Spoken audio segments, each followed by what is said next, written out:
Ding me! Welcome back, gamers. Today we're going to be going through yet another setup and component overview for a game that sets up really fast but is a blast to play. The game is Splendor, and Splendor is published by Asmodee and Space Cowboys. It's a 2 to 4 player game and it plays in about 30 minutes. It's not really a fast-paced game even though it plays in 30 minutes.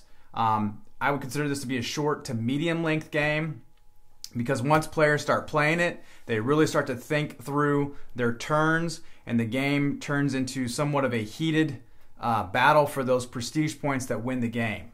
I enjoy this game quite a bit. It kind of reminds me of a game that I might have played younger with my mom. So I'm looking forward to playing this with her. I haven't had a chance to play with her yet. I know she's going to enjoy this style of game because I would consider this game to be somewhat of a easy, accessible game. Just about any gamer can sit down and play this game and not really feel intimidated by an overwhelming theme or complex turns. This game plays really simple, but there's a lot of thought that's involved in each of your turns, and it's a fun little puzzle game to solve. And you'll see what I mean as we set the game up and kind of go through the components. In Splendor, you take on the role of a rich merchant during the Renaissance. And you're going to be collecting gems and buying mines and transportations and artisans to help convert those gems into rich jewels, which have a prestige point value that you're going to be collecting as you go through the game. The player that gets to 15 prestige points first, that indicates the end of the last round of gameplay. You'll finish out the round, and then the player with the most prestige points wins the game.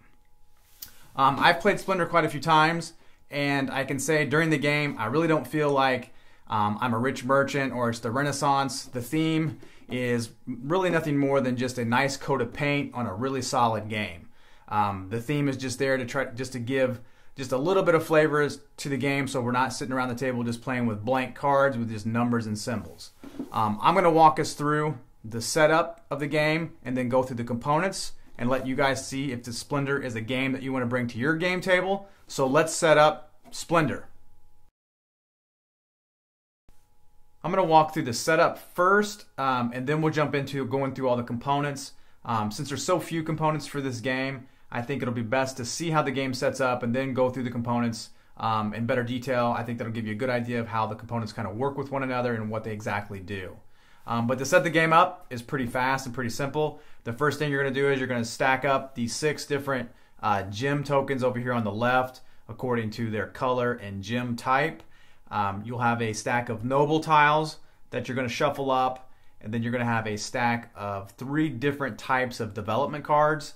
And the cards are sorted out by different colors, and they also have different number of little white dots at the bottom of the cards.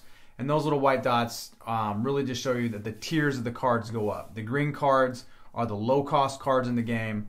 Yellow cards are your middle tier, and the blue cards are the cards that have the most cost associated to them. And you'll see that as we get them out here. But you're going to shuffle these cards up. We'll set this game up for a 4-player game, and then I'll explain how the rules change for a 2- and 3-player game. The first thing you're going to do, though, is you're going to pull off 4 cards off the top of each of the development card stacks so that you have a row of 4 cards across for each development tier. And as you can see, the cards themselves have different numbers on them already and different types of gems or jewels.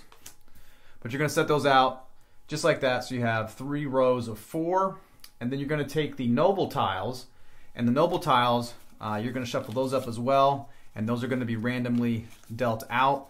And the number of noble tiles that you're going to use is the same number of players plus 1. So for this game, if it was a 4-player game, you would go ahead and set out 5 noble tiles, just like so. Take the remaining number of noble tiles and you'll just set those to the side. You won't be using those for the rest of the game. I'll set those back here. But that sets the game up. Splendor is now set up and it's ready to play. This is not a hard setup at all. It's really easy and it's really fast to get games going. I'm going to walk through the components and just kind of explain how everything kind of works in the game, just to give you a good idea of the concepts of the game. That way it gives you a better idea of how whether or not the game is going to be something that you're going to want to purchase and bring home. Over here on the left, we have the gem tokens, and these are different tokens that have a different gem on the face of each of the tokens. And the tokens themselves really aren't tokens, they're more like a chip. They're more like a poker style chip. They have a nice weight to them. They feel and they act more like a poker chip than anything else, which I really like that. I think that's a nice addition to the game versus just having a wooden token or cardboard token. These are nice kind of poker style chips, and I think they really add a lot of component quality to the game. But there is 5 different gem types. We have diamonds, emeralds, rubies, sapphire, and onyx, and you'll have 7 of those for the full 4-player game, and then you'll be taking some out for a 2-player game. You'll actually remove 3, so you only have 4 of the gem tokens for a 2-player game, and then you would have 5 for a 3-player game, and then you would use all 7 for a 4-player game. So those are the 5 gem tokens, and then down here at the bottom we have a stack of yellow chips, and these are actually Joker tokens. These are gold Joker tokens, and these tokens are kind of a wild card token, and these can be used in place of any of these other gem tokens. So these are a wild card, and I'll also mention that each of the gems themselves have the same value in the game. No gem is worth any more than the rest. It's just whether or not you have any of those. And this is kind of the currency, or the starting currency in the game. This is what you're going to be using to buy the cards that are out here in the general play area. And that's where we're going to jump to next. Well, let's talk about the cards. The cards themselves, the symbols and the layout of the cards are pretty easy to get.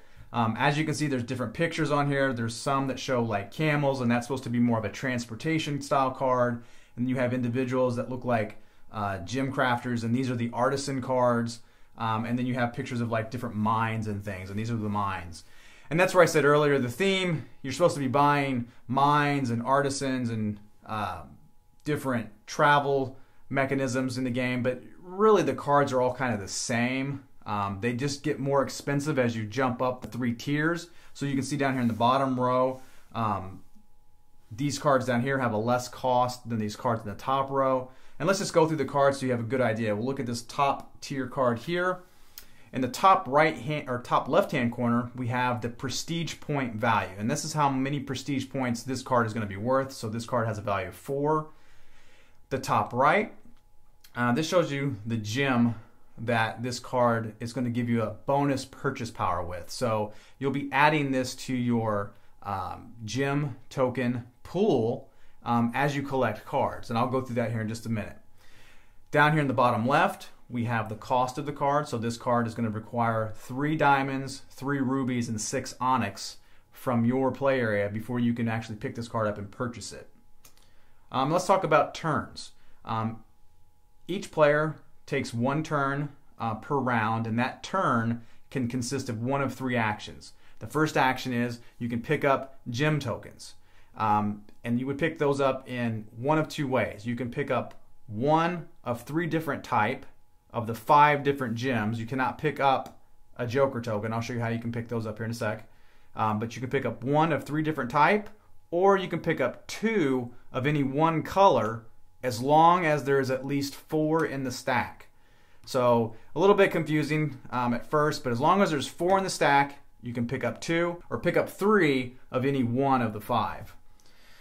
And that's the first action that you could possibly take on your turn. The second action is you can reserve a card. And reserve a card simply means you're looking at the play area here and you think that you might be wanting to buy this card and you want to stop, or maybe stop another player from buying a card. You'll just simply pick that card up, place it into your hand, and then just replace it with a new card from that development card stack.